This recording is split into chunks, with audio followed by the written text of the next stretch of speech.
你好，我係楊明霞醫師。喺呢段資訊科技發展迅速嘅年代，有唔少人因為睇太多手機同埋電腦咧，而出現一啲假近視、假老花等等呢啲眼花嘅情況。咁今集咧食養生心呢個節目咧，就介紹一啲食材俾大家，幫助大家預防呢啲眼疾嘅。喺同大家分享預防眼疾嘅食療之前呢，我想同大家講一講點解我哋會有假近視或者假老花呢個情況啦。咁首先我哋睇下呢個正常眼球嘅結構，光線由角膜呢個位置進入我哋嘅眼睛入邊嗰個晶狀體，咁跟住咧會投射喺個視網膜嗰度，咁就會造成一個正常嘅影像。如果咧我哋嘅睫狀肌出現咗疲勞或者係過度緊張嘅情況咧，睇電腦睇得多嘅話咧，長期個眼球冇正常咁樣休息咧，就會導致睫狀肌咧調節功能有問題噶啦。久而久之咧，呢個位置因為過度嘅收縮咧，而出現咗嗰啲光線喺嗰個視網膜之前聚焦，就會導致一啲假近視等等呢啲眼花嘅情況。咁到咗40歲咗緊咧，一般嚟講，睫狀肌同埋晶狀體咧就會出現老化嘅情況。咁唔少人因為咁樣咧而出現咗一啲假老花嘅症狀出現。咁其實喺中醫嘅角度嚟講咧，年過40陰氣自半，氣同埋血咧都會咁樣而減少嘅。因為正常嘅養分去唔到應該去嘅地方，包括我哋嘅眼球咧，咁所以咧就會導致一啲假近視啊、假老花啊，或者青光眼、白內障等等呢啲情況都會出現嘅。一般嚟講咧，預防嘅食療咧，主要係集中喺養肝為主嘅。肝係開竅於目，我哋可以透過養肝血同埋清肝火、清肝明目咧嚟到改善咧呢啲眼疾嘅情況。咁另一方面咧，其實我哋所有身體嘅症狀咧，其實都同五臟六腑有關嘅。例如心啦，心其實咧個經絡咧亦都係經過於眼嘅。咁夏天咧心氣當令啊，好容易因為咧天氣太熱而出現咧一啲敏感煩躁嘅情況嘅。咁所以夏天呢段時間咧，盡量唔好食太多熱氣嘢，同埋保持心境平和嘅話咧，都可以令到咧減少心火所導致嘅一啲眼疾嘅情況嘅。咁跟住咧就係到咗脾肝腎啦。咁脾胃咧，其實我哋有講過啦，朝頭早要食啲有米氣嘅早餐，可以養脾胃啦。正常嘅養分去到應該去嘅地方，咁包括眼球咧，咁都可以令到咧我哋冇咁容易有眼疾呢啲情況嘅。咁另一方面咧，我哋中醫嚟講咧，肝腎同源，透過養肝血嘅過程當中咧，亦都可以養腎氣。如果我哋可以透過養腎陰嘅話咧，都可以預防呢啲眼疾嘅。咁另一方面咧，喺夏天嘅時候咧，因為天氣炎熱，開得太勁嘅冷氣咧，有時都會令到咧我哋容易感冒，或者令到鼻敏感加重嘅。一般嚟講咧，鼻敏感如果加重，或者係一啲感冒嘅情況咧，都會導致咧我哋眼球咧會有啲疲憊、疲累嘅情況。咁所以咧，我哋如果係要預防呢啲眼疾咧，從心肝脾肺腎嚟講咧，都係要有一個好嘅一個狀態，先至可以幫助咧預防眼疾嘅。今日咧，我所介紹嘅明目養生湯咧，就有以下嘅材料啦。咁分別係有日月魚、胎菊、白菊花、蜜蒙花同埋枸杞子嘅。咁首先咧就係日月魚。日月魚咧，佢本身咧唔係魚嚟嘅，咁佢係啲海產啊。咁佢味道咧，其實係有啲似嗰啲墨魚乾嘅。煮法咧其實好簡單，有時咧你可以係加少少蔥蒜蒸一蒸都好好味嘅。咁佢有好好嘅補腎明目嘅作用，同時咧可以養腎益精，有護髮，同時可以養顏嘅功效嘅。無論係煲湯、炒菜或者係蒸嚟食咧，其實都好好味嘅。咁跟住落嚟咧就係大家咧都唔會陌生嘅菊花啦。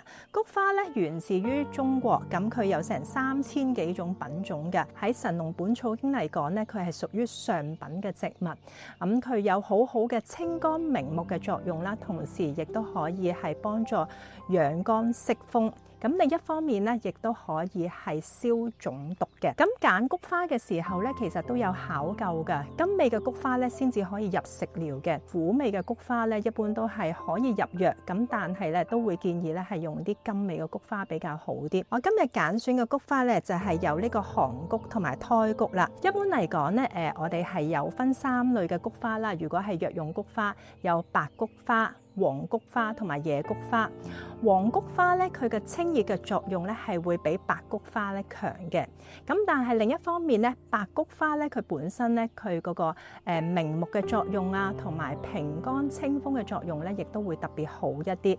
咁而野菊花咧，我哋好少入去食材嗰度，咁一般嚟講咧係用喺疔瘡腫毒嗰度嘅。古人咧其實有個方法咧，就係將啲菊花咧擺喺個枕頭嗰度，瞓覺嘅時候咧就會吸入菊花嘅香氣。透過呢種香氣咧，其實係可以幫助咧我哋疏肝解鬱啦，同時有明目嘅功效嘅。咁其實呢種功效咧，同而家嘅香薰作用原理都係一樣，可以透過鼻黏膜直接令到咧我哋身體咧產生一啲作用嘅。咁我哋而家咧所揀選嘅胎菊咧，就係一啲 BB 菊花啦，大家可以聞一聞啦。呢啲野生有機嘅胎菊咧，其實係好清香嘅，聞落去咧都覺得係好甜嘅。咁另外咧，呢個韓菊花咧，其實就係移植咗去台灣嘅一個叫做銅鑼香嘅，咁亦都係叫銅鑼韓菊。咁我點解揀選佢咧？就係因為咧佢本身咧嗰度嘅天氣個氣候咧都特別好，咁同埋咧係比較少污染，咁所出嚟嘅韓菊咧，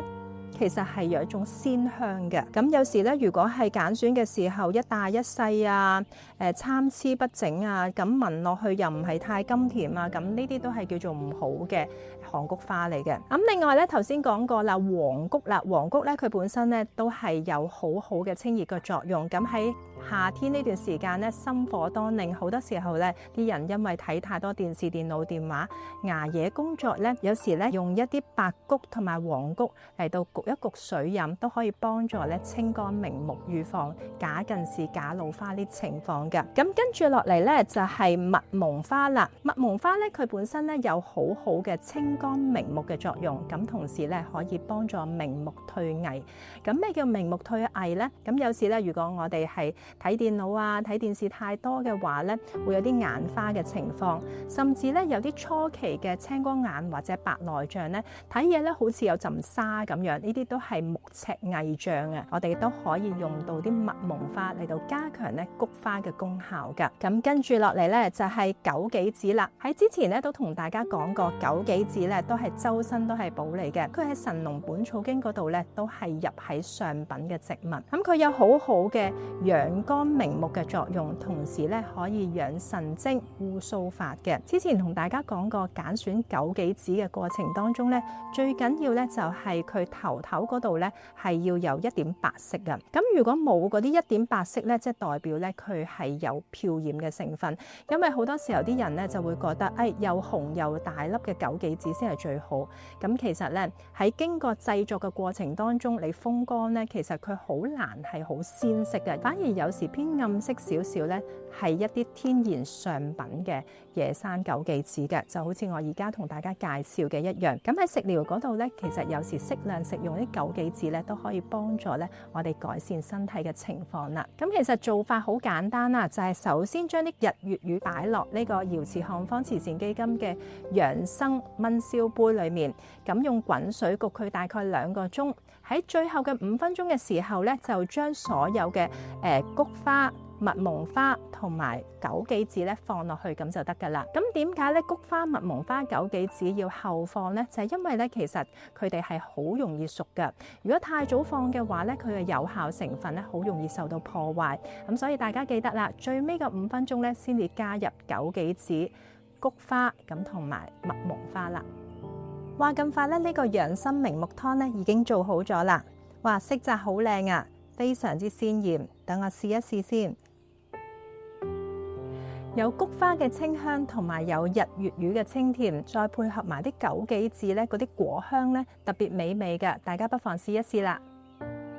等我同大家總括一下今日嘅明目養生湯嘅材料啊，分別係有野生嘅日月魚、有機嘅胎菊、有機嘅苗栗縣銅鑼韓菊、有機嘅蜜蒙花同埋野生嘅枸杞子。咁呢啲咧都係有同大家精心挑選嘅明目養生湯嘅食材，包括呢個瑤池漢方嘅養生壺，咁都係今次瑤池漢方慈善基金義賣項目嚟嘅，希望大家多多支持啦。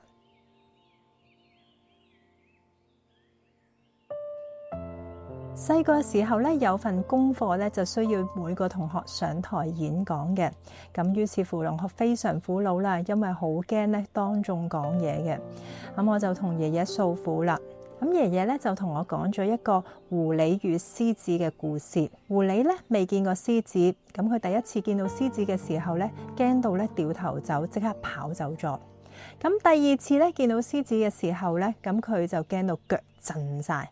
第三次咧，佢見到獅子嘅時候咧，佢唔係太驚，反而仲同佢傾偈添。咁爺爺咧笑笑口就同我講話，好多時候我哋對自己恐懼嘅嘢咧，第一次咧都會驚。咁只要日子耐咗，見得多、對得多嘅時候咧，咁相對嚟講咧就冇咁驚噶啦。只要咧你將嗰啲你覺得驚嘅嘢，每一次都努力咁樣面對，驚嘅嘢咧都幫助你有更多嘅經驗嘅。爺爺咧喺我人生當中咧佔有一個好重要嘅地位。我成立呢個瑤池漢方慈善基金咧，就想紀念呢位咁有智慧嘅爺爺，同時將中醫養生嘅概念宣揚出去，令更加多人受惠。終極目標咧就想興辦一間以中醫為理念嘅老人護理中心，希望大家多多支持，慷慨解囊。